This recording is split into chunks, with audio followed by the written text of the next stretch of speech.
Good morning. আর দেখতে পাচ্ছেন আপনারা, চেনা চেনাই লাগছে তাই না? এটা হচ্ছে বাঁকুড়ার রানী মুকুটমণিপুর। অনেক দিন বাদ এলাম মুকুটমণিপুরে, খুবই ভালো লাগছে।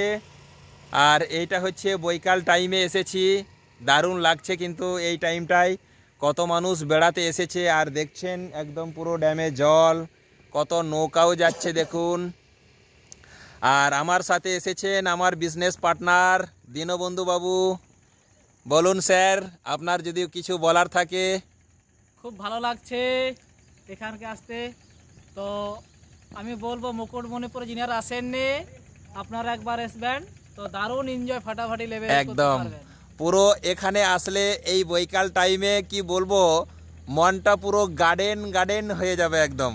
এবং আমাদের সাথে আইডিমে যোগাযোগ করবেন অবশ্যই, ঠিক আছে? তাহলে কিন্তু আর ফাটাফাটি এনজয় পাবেন। একদম একদম।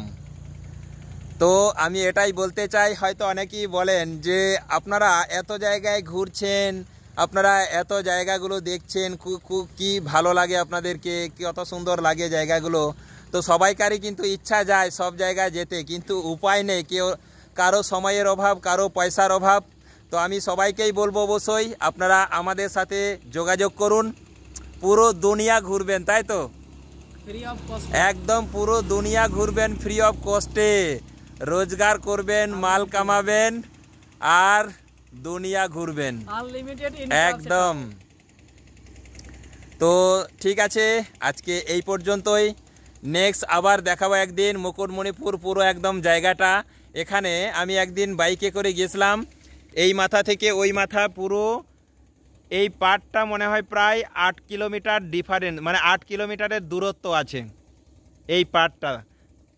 আর এখানে কিন্তু একটা দেখার বিষয় আছে, ওই সাইডে একটা জায়গা আছে যেখানে দুটো নদীর জল একসাথে মিলিত হচ্ছে। সেখানে দুটো নদীর জল কিন্তু দুরকম, একটা হচ্ছে একদম পুরো পরিষ্কার আয়নার মতন, আর একটা হালকা হালকা একটুখানি ঘোলা ঘোলা টাইপের। ওখানেই বোঝা যায় যে দুটো নদীর জল কিন্তু একসাথে মিলিত হচ্ছে। আর কারা কারা মুকুটমণিপুর এসেছিলেন এবছর 2024-25-এ, অবশ্যই আপনারা কমেন্ট করে জানাবেন। ওকে, বাই।